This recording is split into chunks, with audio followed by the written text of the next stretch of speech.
यदि कोई कहे कि तुम्हें नामी मिल जाएंगे, नाम छोड़ दो, तो इस बात को नाम जापक स्वीकार नहीं करेगा। वो कहता है कि यदि नामी के मिलने से नाम छोड़ना पड़े तो मुझे नामी के मिलने की आवश्यकता नहीं है, मुझे तो उनका नाम ही सदा जपना है। ऐसे नाम प्रेमी से भगवान कितना प्रेम करते हैं वो तो केवल भगवान ही जानते हैं। गोसाई जी कहते हैं कि जो ऐसा नाम का मतवाला है उसका इस कराल कलिकाल में आदि मध्य और अंत तीनों में ही, तीनों कालों में ही परम कल्याण होता है। जिसको भगवान से भी बढ़कर भगवान का नाम प्रिय है, यहाँ तक कि भगवान के सामने आने पर भी भगवान का नाम नहीं छोड़ता, उसका आदि मध्य और अंत तीनों महामंगलमय हैं। ताको भलो कठिन कलिकाल हूँ, आदि मध्य परिणामो, प्रिय राम नाम ते जाहि न रामो।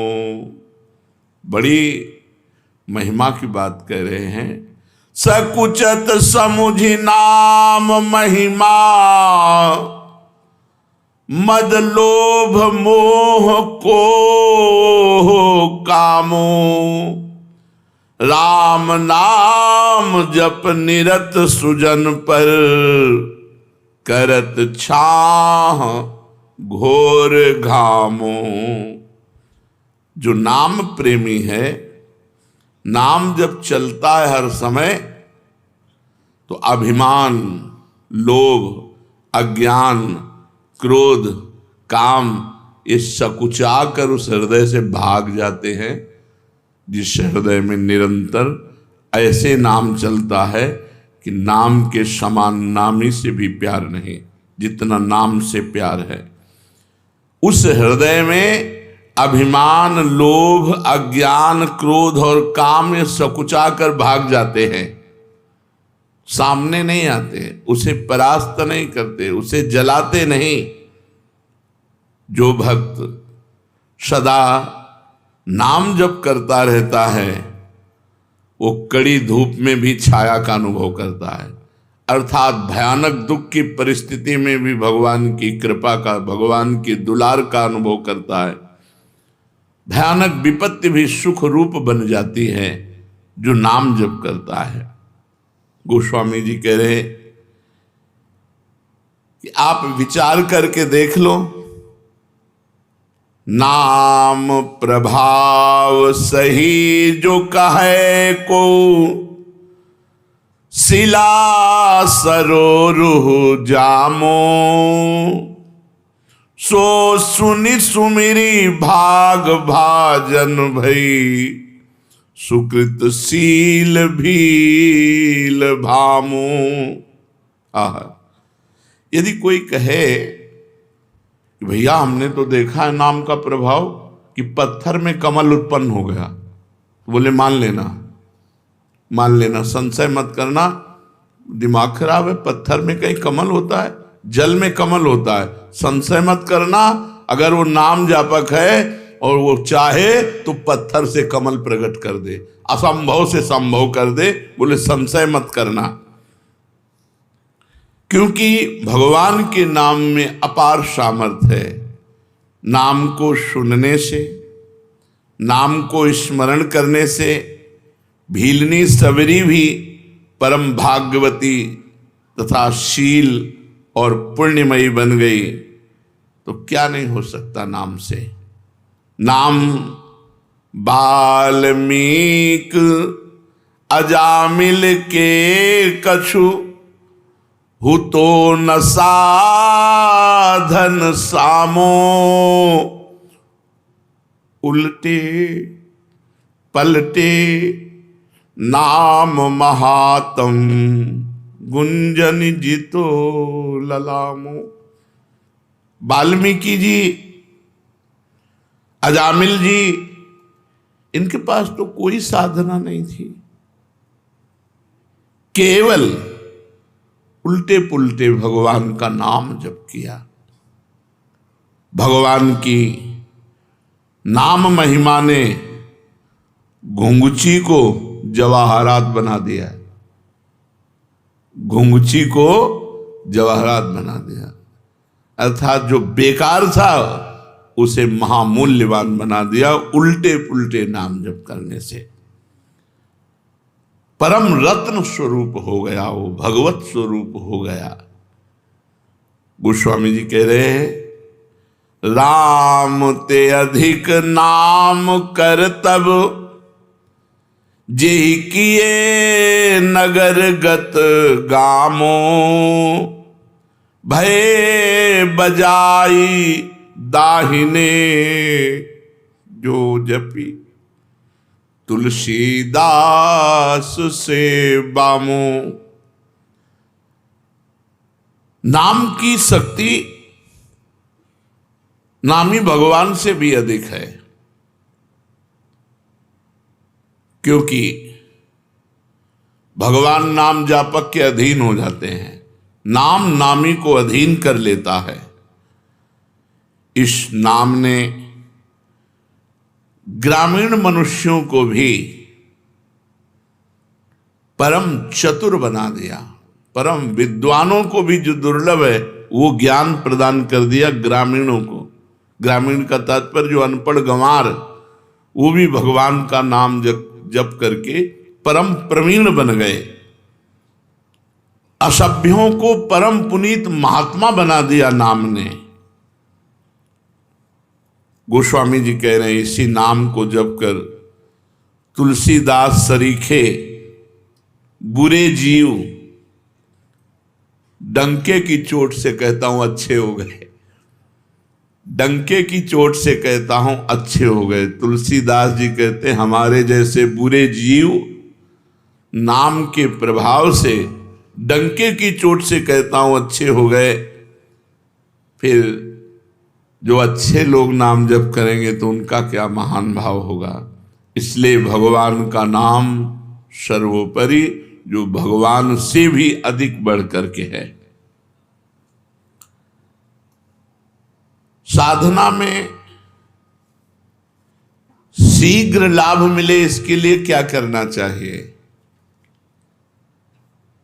इसमें 3 चीजों की नितांत आवश्यकता है, 3 बातों की नितांत आवश्यकता है, जिससे आपकी साधना शीघ्र बढ़ेगी और फलदायी हो जाएगी। जितने भी भजन विरोधी भाव हैं उनका त्याग करना, चाहे वो व्यक्ति हो, चाहे वो वस्तु हो, चाहे वो स्थान हो, चाहे वो अंदर की वृत्ति हो। वृत्ति, व्यक्ति, वस्तु, स्थान के संग से जिससे हमारा भजन छूटे उसका त्याग कर दे। उस वृत्ति का, उस व्यक्ति का, उस भोजन का, उस वस्तु का, उस पदार्थ का, उस स्थान का, जहां हमें भजन में बाधा पड़ जाए। अगर शीघ्र साधन बढ़ाना है, भगवत प्राप्ति करनी है, तो ये नियम लेना है कि जिस व्यक्ति के संग से भजन छूटे, जिस वस्तु के खाने से भजन छूटे, जिस स्थान में जाने से भजन छूटे, जिस दृश्य के देखने से भजन छूटे, वो हमें सब छोड़ देना चाहिए। शीघ्र आपकी साधना बढ़ेगी और भगवत प्राप्ति के योग्य आपको बना देगी।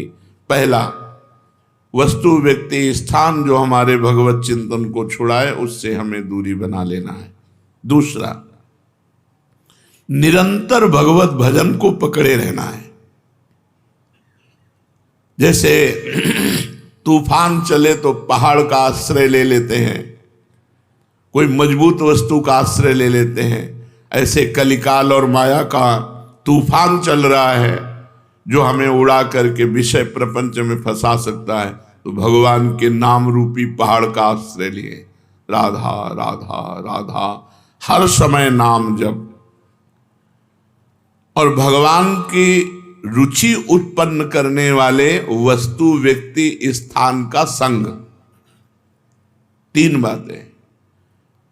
भगवान का विस्मरण करा दे, ऐसे वस्तु व्यक्ति स्थान के संग का त्याग, निरंतर भगवान के नाम का जप, आश्रय भगवान का इस कोटि से नाम जप द्वारा जैसे तूफान आए तो हम मजबूत वस्तु का, तो यहां तूफान ही चल रहा है, काम क्रोध लोभ मोह मद मत्सर कलिकाल के कराल, जितने भी दुराचार की प्रवृत्तियां हैं ये सब तूफान की तरह आती हैं और साधक को भ्रष्ट कर देती हैं।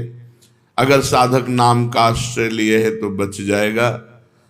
तीसरा, हमें ऐसे व्यक्ति वस्तु स्थान का संग करना है जिसके दर्शन से, संभाषण से, खान पान से, वहां पहुंचने से हमारा भजन होता है। उस स्थान, उस वस्तु, उस व्यक्ति का मुझे संग करना है। अगर ये तीन बातें जीवन में है तो साधना बहुत जल्दी बढ़ेगी और फलदायी हो जाएगी। क्या साधना में प्रारब्ध बाधा पहुंचाता है? हाँ, यदि कड़ाई से भजन करोगे, जिद्दी स्वभाव बना के, कुछ भी हो जाए भजन नहीं छूटने वाला, तो आपका प्रारब्ध भी पीछे हट जाएगा। नहीं, आपका प्रारब्ध आपके भजन को रोक देगा। शरीर पीड़ा, विषय भोग का प्रारब्ध, कोई घटना का प्रारब्ध, कड़ा नियम। जैसे पूज्य राधा बाबा जब त्रिपुर सुंदरी भगवती का अनुष्ठान कर रहे थे तो खड़ाऊं फिसली और अंग टूट गया, पर उनकी साधना में बाधा नहीं पहुंची, तो प्रारब्ध क्षीण हो गया, प्रारब्ध पीछे हट गया और वो साधना सफल हुई। त्रिपुर सुंदरी का जो आराधना का फल है उनको प्राप्त हुआ, देवी का साक्षात्कार हुआ। जब हम साधन मार्ग में चलते हैं तो हमारा बुरा प्रारब्ध आता है, स्त्री आकर्षण के रूप में, गंदे व्यक्ति के रूप में, विपत्ति के रूप में, शरीर रोग के रूप में। यदि हम शिथिलता पूर्वक साधना करेंगे तो बाधित हो जाएंगे, यदि कड़ाई से नियम पूर्वक, मर चाहे जाऊं भजन नहीं छोड़ेंगे, तो हर प्रारब्ध क्षीण होता चला जाएगा और उसकी साधना आगे बढ़ जाएगी। कड़ाई से यदि साधना के नियम पालन किए जाएं तो उसमें प्रारब्ध भी नष्ट हो जाता है, नहीं तो प्रारब्ध भजन मार्ग को क्षीण कर देगा। कहा जाता है भजन का अभ्यास करो, तो यह अभ्यास क्या है? शरीर को बार बार भगवत सेवा में लगाना, मन को बार बार भगवान के नाम में लगाना, बुद्धि को बार बार भगवान के चरणों में लगाना, इसी को अभ्यास कहते हैं। बार बार शरीर से भगवान की सेवा करो, बार बार मन से भगवान का सुमिरन करो, बार बार बुद्धि को भगवान के रूप चिंतन में लगाओ, भगवान के महत्व में लगाओ, ये अभ्यास है। साधन में तत्परता नहीं आती जैसी आनी चाहिए, उसका क्या कारण है? पूर्ण श्रद्धा नहीं होती, वहां तत्परता नहीं आती। जब हमें महत्व बुद्धि और श्रद्धा हो जाएगी कि मुझे भगवत प्राप्ति ही करनी, तो साधना में तत्परता आ जाएगी। ये नियम है कि जहां हमारी महत्व बुद्धि होती है वहां हमारा चिंतन होता है, जहां चिंतन होता है उसी के मिलन की तत्परता आती है। तो प्रधान कारण है श्रद्धा ना होना, महत्व बुद्धि ना होना, इसलिए साधन में तत्परता नहीं आती। जब इस कोटि का महत्व नाम में हो जाए कि नाम के आगे नामी भी छोटा नजर आवे, जितना नाम से प्रेम है उतना नामी से प्रेम नहीं, इस कोटि की श्रद्धा, तब निरंतर नाम चलता है। साधना में जीवन किसे कह सकते हैं? सरल और साधु। सरल और साधु में जीवन साधना में जीवन होता है। साधना में जीवन, सरल जीवन, साधु में जीवन।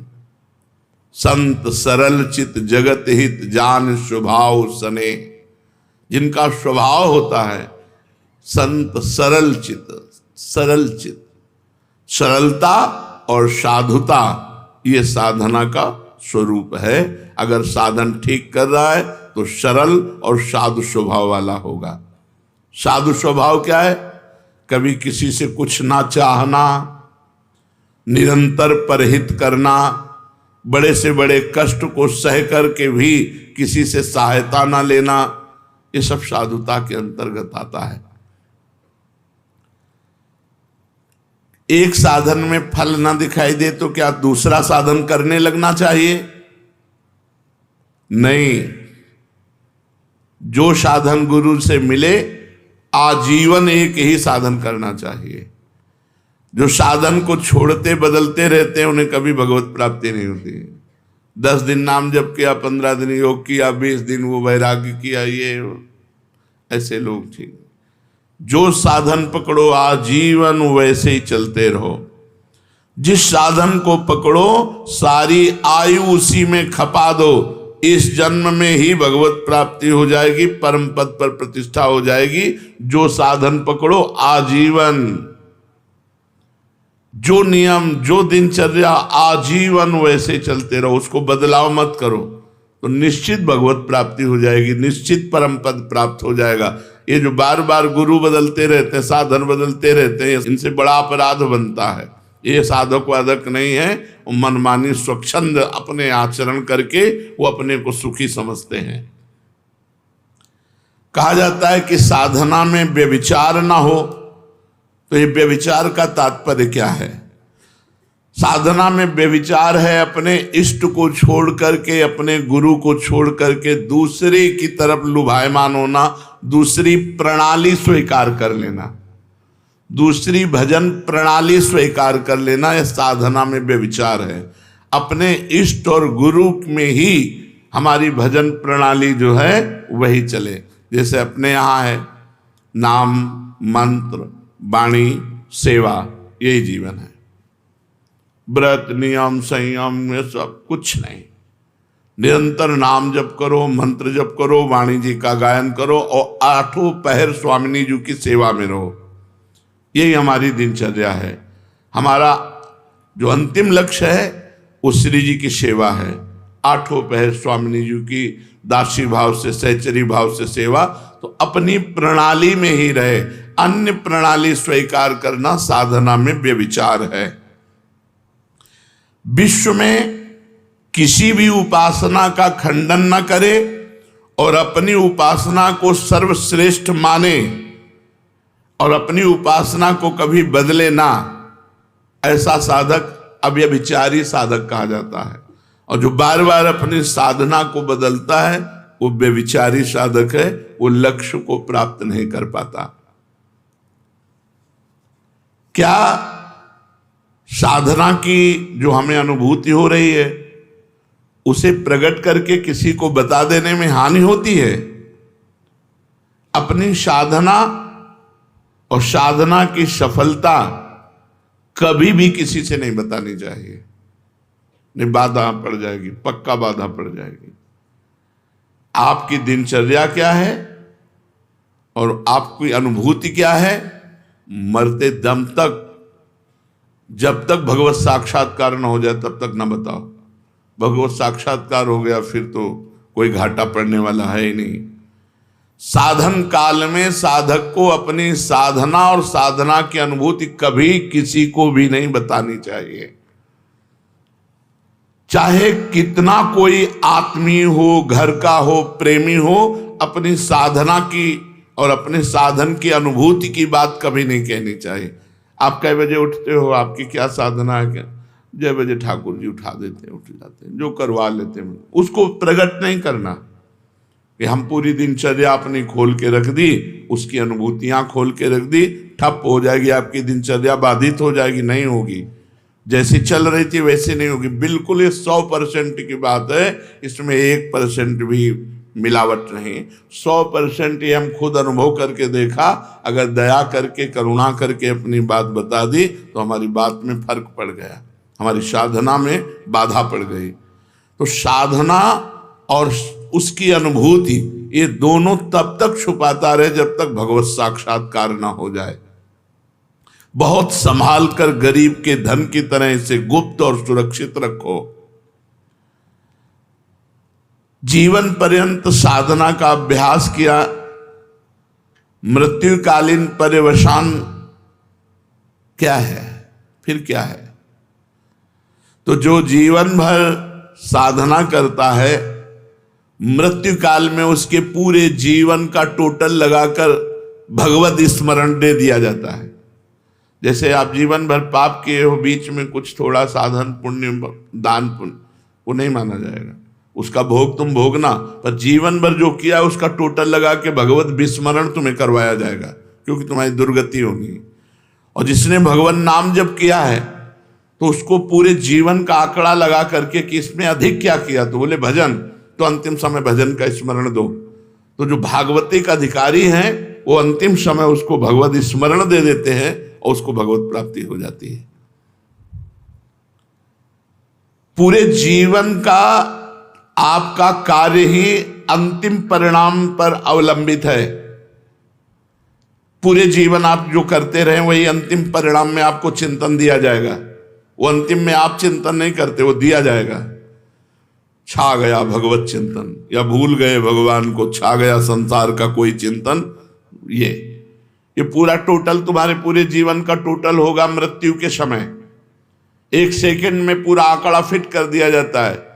कभी कभी इससे चूक हो गई, नहीं जीवन भर प्रयास किया भजन का, तो दे दो भगवत स्मरण। कभी भूल चूक से भगवत स्मरण कर लिया, नहीं जीवन भर पापाचरण किया, तो भगवान की स्मृति नहीं आएगी। वो ऐसे लक्षण वाले जो उसको योनि मिलनी है वैसे चिंतन उसका बनेगा। यदि प्राण जाने के 2 दिन पहले ही बेहोश हो गया है तो उसकी गति क्या होगी? 2 दिन पहले भजन किया और मरने के 2 दिन पहले ही बेहोश हो गया, अब उसकी गति क्या होगी? क्योंकि अंतिम समय तो उसे होश है नहीं। उस दशा में 2 दिन पहले जो अंतिम चिंतन हुआ था उसी का भावी गति होगी। 2 दिन बेहोश होने के पहले जो चिंतन हुआ था उसी से उसकी गति होगी, वही उसकी अंतिम चिंतन गति मानी जाएगी। इसीलिए हर समय नाम जप करो, पता नहीं कौन सी श्वास आखिरी हो।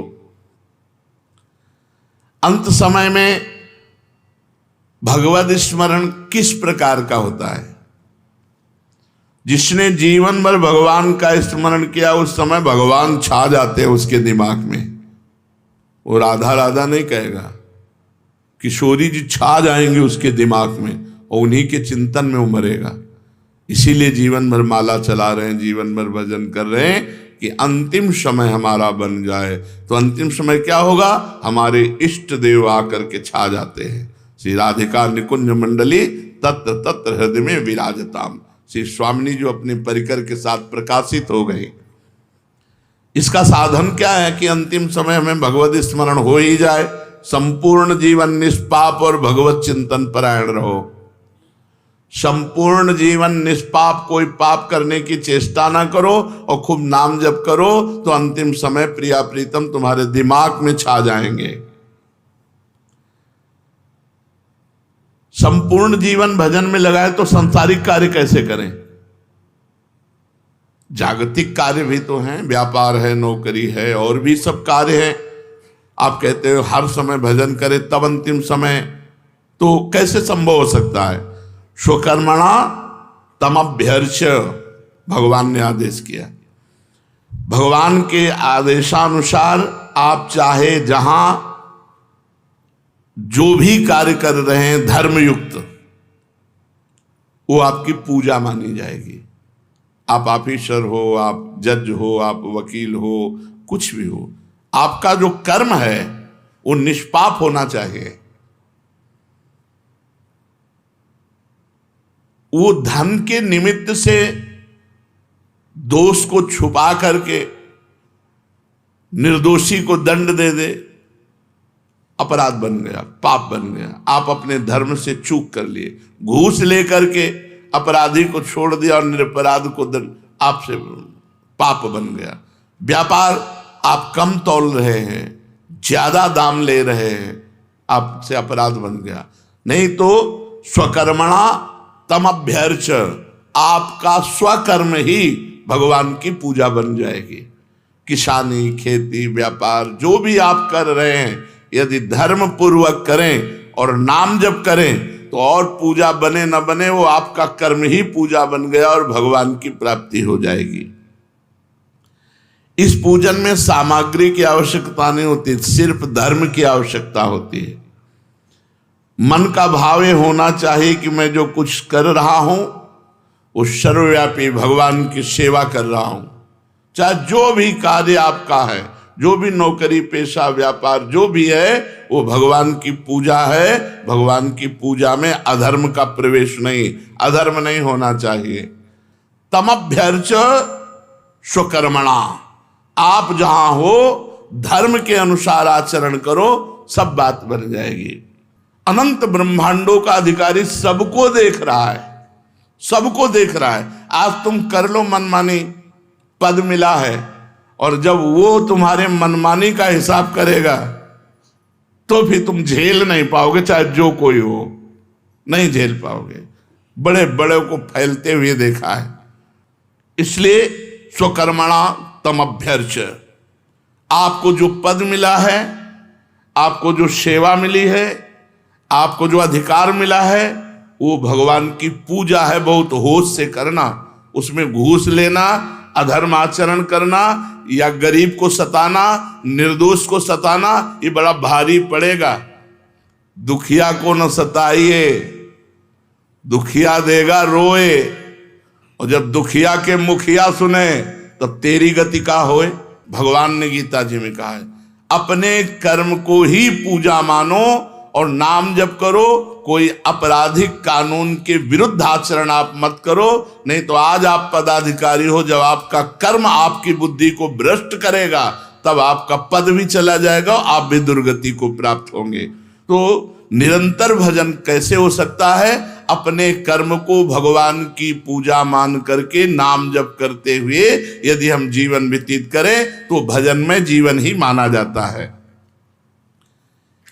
एक भक्त का सारा जीवन श्रद्धा भक्ति जप तप व्रत आदि से बीतता है, लेकिन उसे महारोग है, अंतिम समय में बहुत विपत्ति में मरा। ये क्या है परिणाम? एक भक्त है जो पूरे जीवन भजन करता है और उसको महारोग, असाध्य रोग और विचित्र प्रकार की विपत्तियां दे करके उसका अंतिम समय पूरा हो, भारी कष्ट देकर, ये क्या है? उसका अंतिम जन्म है। इसलिए अनेक जन्मों के कर्मों को थोड़ा थोड़ा करके एकत्रित करके उसको भोगवा कर उसका अंतिम जन्म होता है। जो ऐसा भक्त होता है जीवन भर साधन भजन किया, असाध्य रोग हो गया, बड़ी विपत्ति, बड़ा कष्ट, तो उसका अनादिकाल से सृष्टि में जब से उत्पन्न हुआ, अब आखिरी अंत होने जा रहा है, अब वो भगवान को प्राप्त होगा, तो उसके जीवन में वो कष्टों की बौछार हो जाती है। बोले ये कष्ट, ये कष्ट, ये कष्ट। पापी आदमी देखो मौत से घूम रहा है और वो दिन भर भजन करता है तो बड़ा परेशान है, उसके शरीर को बड़ी पीड़ा है, असाध्य रोग है, आदि आदि। तो ये पूर्व प्रारब्ध सब नष्ट हो रहे हैं उसके, क्योंकि उसका अंतिम जन्म है। अचल डटे रहना चाहिए, हिलना नहीं चाहिए, भयभीत नहीं होना चाहिए, श्रद्धा भक्ति से और भजन बढ़ाते रहना चाहिए, कष्ट सहन करना चाहिए। अंतिम जन्म भगवान की कृपा से इस संसार की आवागमन चक्र से वो मुक्त हो गया। इसलिए बड़े बड़े संतों को भी भीषण पीड़ा में, कष्ट में देखा जाता है। साधन मार्ग में ये बड़ी विभिन्नता देखी जाती है। ये क्यों? रुचि, समझ, चित्तवृत्ति का प्रवाह, अंतःकरण का मलिन होना अलग अलग। किसी की रुचि अलग है, थोड़ा भजन किया, थोड़ा प्रपंच किया।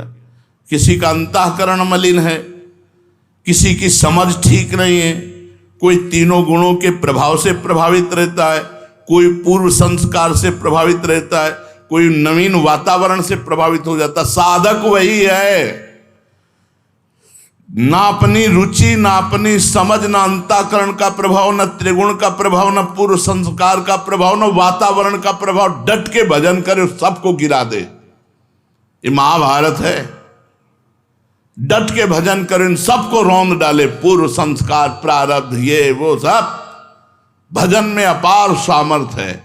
अगर थोड़ा बड़ा भजन करोगे तो आपकी रुचि आपको गिरा देगी, भोगों की तरफ है, आपकी समझ आपको गिरा देगी, आपका अंतःकरण मलिन वो आपको गिरा देगा, तीनों गुण आपको गिरा देंगे, पूर्व संस्कार गिरा देंगे, भजन डट के करो और भजन हट के करो। देखो अभी सब पूर्व संस्कार मिट जाएंगे, प्रारब्ध क्षीण हो जाएगा, रोग का प्रभाव नहीं पड़ेगा, समझ ठीक हो जाएगी, रुचि नाम में भगवान में हो जाएगी। तो हम एक शब्द में जानना चाहते हैं कि साधक हम कौन है। किसे कह सकते हैं कि ये साधक है? जिसने अपने सांसारिक बंधनों के काटने के लिए निरंतर नाम जप का नियम ले लिया, वही साधक है। निरंतर नाम जप का नियम जिसने ले लिया, वही साधक है। संसार बंधनों को काटने के लिए जिसने निरंतर नाम जप का नियम लिया, वही साधक है। वैसे साधक अपनी साधना को बचाने के लिए क्या करे? सत्संग, रोज सत्संग। इससे साधना बचेगी, बढ़ेगी और पचेगी भी। साधना जब नहीं पचती है तो भला फुलरा होता है, अपने साधन का अहंकार होता है, वो दिखाई देता है साधन का अहंकार। एक बार एक संत नाव में जा रहे थे तो एक तपस्वी योगी थे, सिद्धि प्राप्त थी, तो गंगा जी में खड़ाऊ पैर करके वो चलते हुए जब बीच में पहुंचे तो उनका, ए महात्मा यही भजन करते हो, नाव में बैठे हो? कुछ चुप बैठे थे। पार हुए, नाविक से कहा भैया कितने रुपया? बोले 2 रुपया। 2 रुपया दे। फिर उन महात्मा से कहा, जिन गंगा जी को भगवान शंकर अपने मस्तक पर धारण करते हैं, तू अपने योग के प्रभाव से उन पर पादुका पहन के आया, सारी तेरी तपस्या नष्ट हो गई। जो 2 रुपये में काम बना, पूरे जीवन की तपस्या प्रदर्शन में तूने नष्ट कर दी, अब तेरे पास कुछ नहीं रह गया। विचार करना मेरी बात का। तो जब साधना का फुलरा होता है, अहंकार होता है, तो कुछ दिखावा करने का होता है, उसी में नष्ट हो जाता है। तो सत्संग साधन को बढ़ाता है और साधन को पचाता भी है। जो रोज सत्संग सुनते हैं तो ऐसी कई बातें आती हैं जिससे हमारे अहंकार पर चोट लगती है। अभी तो हम निरंतर नहीं जप पा रहे, अभी तो हम सहनशील नहीं, अभी तो हमारी विषयों में रुचि, उसे अपने दोष दिखाई देते हैं और गुण ढक जाते हैं, तो अहंकार नहीं होता। इसलिए साधना को बचाने के लिए रोज सत्संग होना चाहिए, भगवान नामों का नियम पूर्वक जप होना चाहिए, किसी भी प्राणी की निंदा अपराध नहीं होना चाहिए, किसी की भी निंदा न करे। अगर भजनानंदी किसी की निंदा करेगा तो उसका भजन क्षीण हो जाएगा, उसकी साधना निष्फल हो जाएगी। पर निंदा के किए ते आवत नहीं, कछुआत मूर्ख पर्वत पाप को ले चल अपने साथ। किसी को दुख नहीं पहुंचाना, किसी की निंदा नहीं करनी और अपने भाव को गुप्त रखना है। प्रारंभिक अवस्था में बस इतनी बात साधक पकड़ ले, सत्संग, नाम जप, किसी की निंदा नहीं करनी, सावधानी पूर्वक अपने भावों को गुप्त रखना है, इसी से बात बन जाएगी। जो सत्संग सुनो उसका मनन करो, आचरण में उतारो।